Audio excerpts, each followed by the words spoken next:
دا یو داسې کوریډور دی چې به د ټول پیښور ښار مهم ځایونه د یو بل سره تړي. د دې کوریډور سره به یو خاص فیډر سیستم هم تړلی کیږي.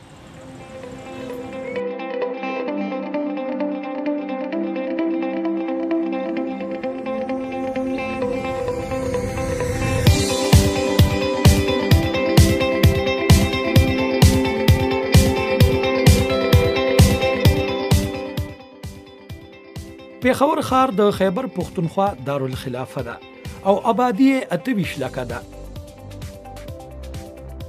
دا ښار د سونو کالو راهیسې د تجارت یو مهم مرکز پاتې شوی دی او په راتلونکي 15 کالو کې به یې آبادي 440 لکو ته ورسي.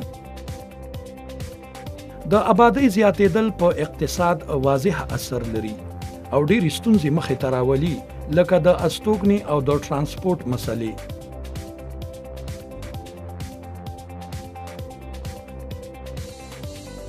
په پیښور کې د ترانسپورټ ستونزې ډېرې دي. دلته ذاتي موټرې، ناکاره ولسي ترانسپورټ او د پیدل مسافرو دپاره اسانۍ ډېرې کمې دي.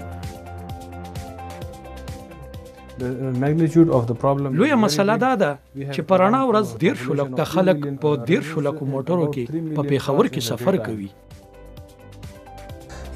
تاسو د پیښور د 80% خلکو ته د اسانۍ ورکولو خبرې کوي او دا د یو ښار د اوسیدونکو دپاره. د صحت د علمي ادارې تر مخه پیښور په نړۍ کې د آلودګۍ په لحاظ په 2 نمبر راځي او د دې وجه د ګاډو په خراب حالت کې استعمال ښودل شي. دوی پر سټاپ 15 منټه چې دی اسفرلو ته ودرېږي. زمونږ د ښار د ولسي ترانسپورټ ملکیت ذاتي دی، نو ځکه یې مالکان چې دی د خلکو سره غلطه رویه ساتي او د کنځلو نه کار اخلي او زیاتره چې دی نو زنانو عزت نه کوي. د اقتصاد او آبادۍ زیاتېدو سره د ترانسپورټ تګ راتګ د ستونزو ښکار شوی دی او خلک د خطرو سره مخ شوي دي، خصوصا ښځې او واړه.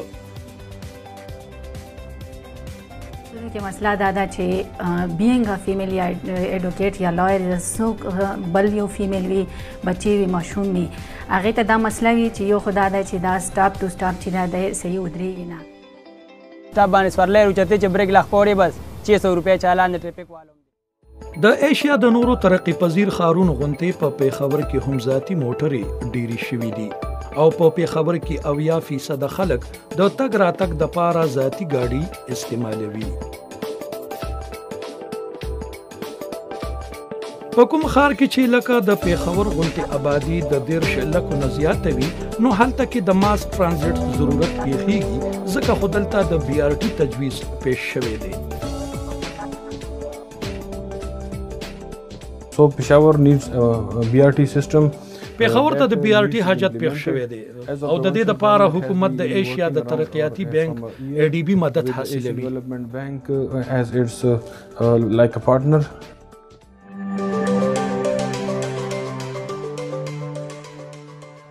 ADB کوم چې په ایشیا کې د غریبۍ په ختمولو کې 50 کلنه تجربه لري، پاکستان سره د ملګرتیا 20 کاله برابرېږي او اوس ADB د خیبر پښتونخوا حکومت سره د BRT دپاره تعاون کوي.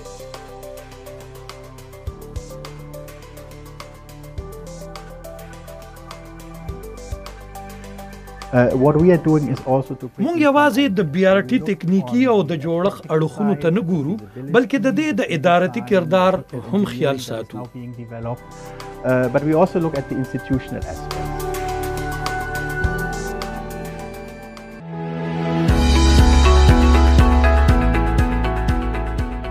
په کال 1987 کې د کورتیبا په ښار کې اول ځل شروع شوی BRT په نړۍ کې په ماس ترانزیت کې د ټولو نه جدیده وسیله ده او په دنیا کې 15,000 کیلومتره اوږدوالی لري او روزانه په 3 کروڑه او 40 لکه مسافر سفر کوي. BRT stands for Bus Rapid Transit. BRT کوم چې د بسونو په ذریعہ د ماس ترانزیت وسیله ده، د سړک په منځ کې په یو مخصوص لاین کې چلیږي. Stations for the buses to circulate freely within those dedicated lanes.